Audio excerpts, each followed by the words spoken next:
You see the intro there that's very, very special. El festival, muy especial, el Festival de Cine Latino Americano.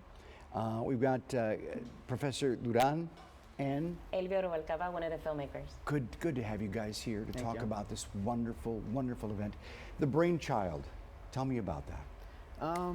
First and foremost, I'm a filmmaker.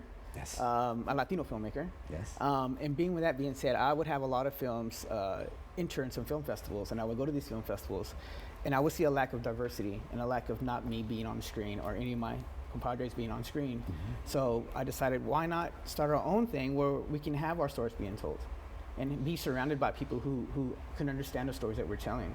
So I decided to start a Latino film festival. So we kind of started with an idea, planning to have just maybe a hotel room with some chairs, but it grew into that same year to like a huge festival at a huge place called La Gran Plaza in Fort Worth in 2015, at an actual theater, and people flown in from all over the world, and it just blew up from there.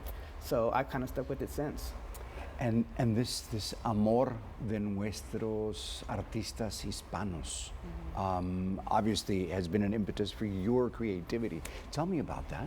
Yeah, absolutely. I mean, it's such an honor. You know, I told someone for every festival I've been invited to or accepted, you know, you get 12, you know, rejections. So it was such a blessing to be invited here. Two of my short films, Apa's Girl and Fluffy Homegirls, are both screening today at 1:30 p.m. at Texas A&M Corpus Christi. So it's a really privileged as a writer, director, and producer to have these two short films and be in this beautiful city. Tell us a little bit about the films. Sure. So I'm a creative nonfiction writer. They're based a little bit on my life, and then I let the characters speak for themselves. Fluffy Homegirls is a body positivity film. It's about a young woman who struggles on a trip to New York with her girlfriends, about being in a group dressing room, having to try on lingerie and really exposing herself and her vulnerability, and being inspired by a painting that comes to life. I kind of give it away, the ending. And then Apa's Girl is a father-daughter story about this young woman also coming to terms that her father is ill and having to be a grown-up, not to be just a daddy's girl, but to face the reality that her father's gonna need her now. As a storyteller, you tell stories that we face every day. Yes, yes. And Apa's Girl was filmed in El Paso, Texas. So I was able to work with a lot of actors and my editors also from El Paso. But I'm very inspired by South Texas. I may have to film something here. Yes, you absolutely have to. And it's through festivals like this where we get inspired. Yes. What inspired you, Professor? My dad and my family.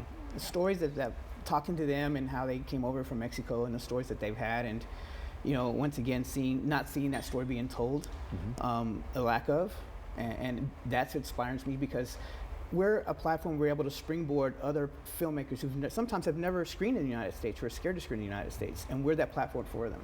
Sure. So I'm proud to be able to screen films that have never been to the U.S., to show these films from all over Latin America, and to show other filmmakers here locally the type of films that we can create and the culture that we have and how beautiful it is. And the talent that we have out there that just needs to be exposed, because we have so much of it very much throughout Latin America. But right here, if we're talking about the Coastal Bend, so much talent. I mean, just look at these young men that are performing here for us hoy por la mañana, ¿verdad? Que es un talento hermoso.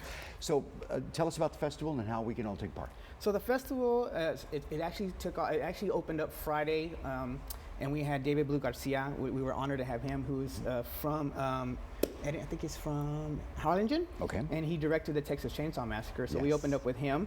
And then we had screenings all day yesterday. And today we have her screening, which is the Latina Lenses, which is a specialized blog for Latina filmmakers. Okay. And then we have a plática on how to break stereotypes in the industry.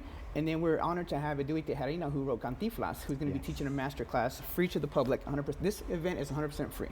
And that's what we want. We encourage tias, tios, grandpas, abuelas to come out of the house come celebrate Latino film and the culture with us. So it's 100% free. It's amazing. It's happening all at what time and where? So it's actually today at TAMUCC at the Center for the Arts building. And it starts at 12 until 6 p.m. today. And there's films being screened at 2 different theaters that we're having there. And come network, meet people from all over, and have that experience of just talking to people about everything from film to life to tacos. Yeah. Sure, absolutely, and get to see your 2 film Yeah, contributions. at 1:30, yeah. Awesome. They're all short films, and it starts at 1:30. Okay, and also to meet the director of Cantinflas. What an incredible movie that was. He was a writer, actually. The writer. He was a writer. Yes, the writer. Yeah. What an incredible movie. Yes. It told the story precisely. Exactly. I was fortunate enough to be able to interview Cantinflas. Oh, wow. Wow. Way back when, cuando estaba más joven, you know what I'm saying? But the story that he told Yes. me in the 15 minutes of time that he gave me inspired me because of the struggles that he overcame through thick and thin. This man was able to overcome and prevail and left us with such an incredible memory. So much respect to the writer of the movie Cantinflas. And if you've never seen the movie Cantinflas, check it out. Yes. Yes. It tells the story of us. And that's the power of cinema. Exactly. Exactly. Guys, thank you for coming. Thank you so Les much. agradecemos de todo corazón que nos acompañen Igualmente. y les invitamos que vengan para atrás a Corpus Christi and continue with the festivals. Thank you so Because much. Domingo Peña would have been very proud of you guys, but Domingo Live wants to promote and continue with the Good. voice Thank you. that we have as a platform. Les Thank you so Thank you agradecemos. so very much.